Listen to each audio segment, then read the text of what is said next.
primeiro ano do ensino médio, como é que vocês estão? Estão bem? Bem-vindos a mais uma aula aqui no canal. Hoje a gente vai avançar no estudo da geometria analítica e a gente vai falar da circunferência. Vamos descobrir equações que determinam a circunferência. Para a gente começar a falar de circunferência, a gente precisa entender o que é uma circunferência. Então, circunferência é a união, tá? A união de todos os pontos que têm a mesma distância a um determinado ponto fixo. Então, por exemplo, aqui nós temos o nosso ponto fixo, que nesse caso a gente vai chamar de centro da circunferência, e o conjunto de todos esses pontos aqui que possuem a mesma distância vai gerar a nossa circunferência. Só lembrando que circunferência é a casca, tá bom? Então, o que está na linha. Os pontos que estão dentro aqui dessa circunferência pertencem ao círculo e não à circunferência. O círculo é a união dos pontos que pertencem à circunferência e os pontos que estão dentro dela, ok? Uma coisa interessante também de se observar, turma, é que essa distância, ela possui um nome. A gente chama essa distância do centro a qualquer ponto da circunferência de raio. E essa é uma distância constante. Então, qualquer ponto que você pega da circunferência sempre vai dar o mesmo valor, ok? E como é que a gente determina uma equação para a circunferência? Observe, ó, eu tenho uma coordenada aqui do ponto C, que eu conheço, é x0, y0, e eu peguei um ponto aqui pertencente a essa circunferência. Então, um ponto de coordenada x e y, ok? Como é que eu faço para determinar a equação dessa circunferência? Observe que se eu prolongo esse pedacinho aqui, me traz aqui, ó, um triângulozinho retângulo. Se eu tenho um triângulo retângulo, eu posso aplicar o teorema de Pitágoras. A gente vai ter que a hipotenusa ao quadrado. Que é a hipotenusa nesse caso? Vai ser o raio. Então, o raio ao quadrado é igual à soma dos quadrados dos catetos. Então, quanto é que mede esse cateto aqui? Esse daqui de baixo. Ora, aqui mede x e aqui mede x0. Vamos supor que aqui me disse 7 e aqui 5. Então, 7 menos 5 vai dar 2. Então, se eu fizer o maior menos o menor, eu descubro. Então, eu posso botar x menos x0 ao quadrado mais essa aqui, ó. Observe que essa distância agora vai medir y menos y0. Pronto, ao quadrado, tá? Isso aqui é a cara da minha equação reduzida de uma circunferência. De maneira geral, a gente escreve só mudando os membros. Então, essa aqui é a minha equação reduzida de uma circunferência, tá bom? Então, se eu conheço o centro, vamos supor aqui que esse centro tem coordenada 4, 3. E que a medida do raio é igual a 3. Então, qual seria a equação reduzida da circunferência com esses dados aqui? Centro de coordenada 4, 3 e raio 3. Então, substituindo aqui, a gente teria, ó, x menos 4 ao quadrado mais y menos 3 ao quadrado é igual a 9, porque ó, 3 ao quadrado dá 9. Então, uma circunferência que tem centro 4, 3 e raio igual a 3, tem essa equação reduzida aqui. Ah, professor, como é que eu sei que um ponto pertence ou não à circunferência, dada a equação reduzida dela? Por exemplo, se eu tenho o ponto 1, 5, será que esse ponto pertence à circunferência? O que você vai fazer? Você vai substituir aqui, ó, no lugar de x você vai botar 1, no lugar de y eu vou botar 5 e vai ver se essa igualdade vai dar igual a 9. Se vai ser uma igualdade matemática. Caso você encontre uma igualdade matemática, esse ponto pertence à circunferência.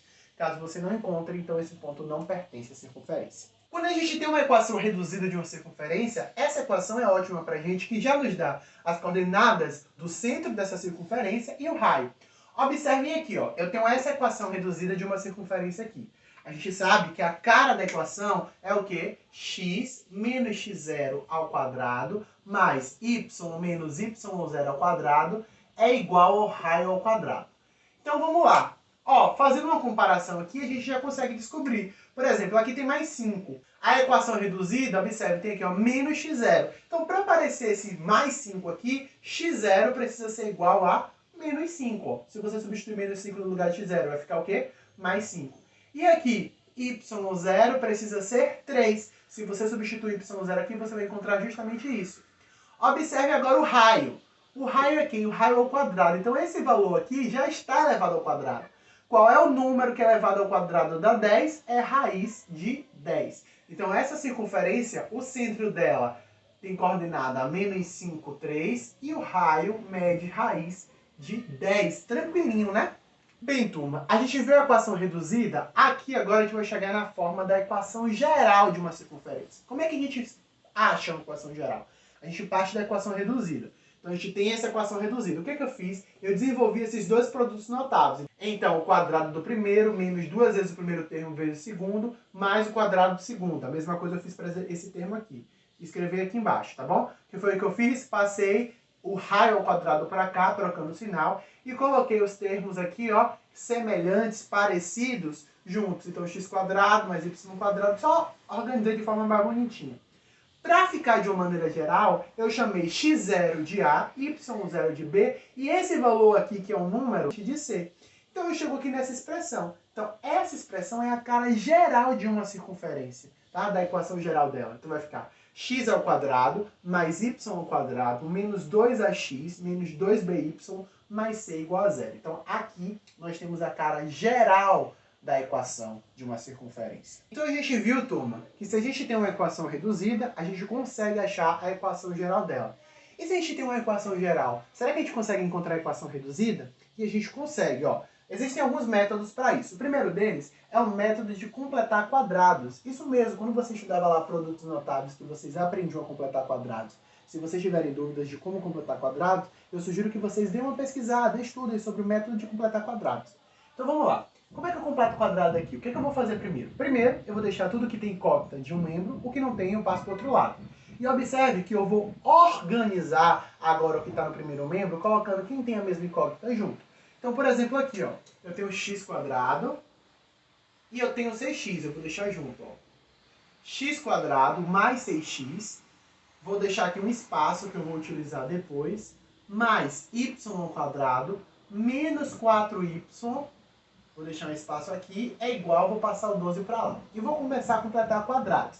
Então aqui, ó, eu tenho x² mais 6x. Eu preciso completar quadrado aqui, colocando um número que seja um quadrado perfeito.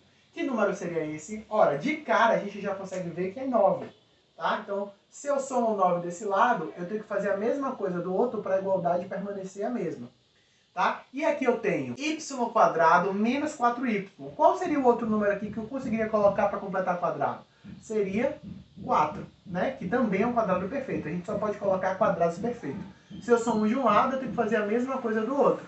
Então, observe, o que a gente tem agora? A gente tem aqui parcelinhas de produtos notáveis, vamos dizer aqui.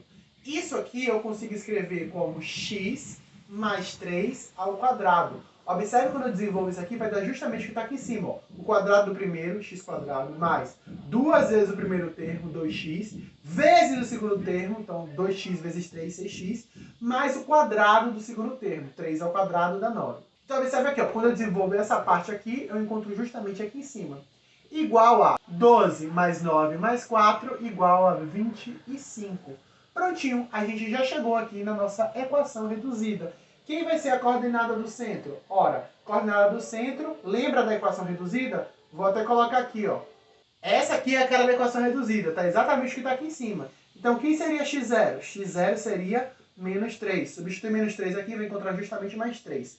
Quem seria y0? y0 seria justamente 2. E o raio? Qual é o número ao quadrado que dá 25? É 5. Pronto. Então, o centro dessa circunferência tem coordenada menos 3, 2, e o raio tem medida igual a 5. Olha que coisa legal. De modo geral, turma, tem uma diquinha que ajuda você a aprender a completar quadrado rápido. Por exemplo, eu tenho aqui, ó, x² mais 6x. Eu quero completar quadrado. O que eu faço? Você repete o x. O sinal aqui de dentro, você vai permanecer o mesmo que aparece aqui, junto com o coeficiente que tem o x no primeiro grau. Então, mais. E o outro termo que vai aparecer aqui, ó, é metade desse coeficiente de x de primeiro grau. Pronto. Você completou o quadrado. Aqui, ó, y² menos 4y. Qual é a regrinha? Repete o y, sem estar ao quadrado. O sinal permanece o mesmo. E o número que aparece aqui, ó, é metade do coeficiente que está na frente do y. Com a metade de 4, 2. É justamente o que apareceu aqui e o que apareceu aqui. Na hora que eu completei quadrado aqui e na hora que eu completei quadrado aqui. Tá bom? Espero que essa dica tenha ajudado. Além do método de completar quadrados, existe o método de comparação, tá? Esse método de comparação eu vou deixar para vocês estudarem, fazer um resuminho no caderno de vocês, tá? E qualquer dúvida vocês me procurem. E com isso, a nossa aula de hoje fica por aqui. Tem bastante exercício no módulo para vocês fazerem, tá bom? Essa semana eu não vou postar atividade no Drive, porque os exercícios do módulo são enormes. Então, qualquer dúvida, não hesitem em me procurar. Beijão e até a nossa próxima aula.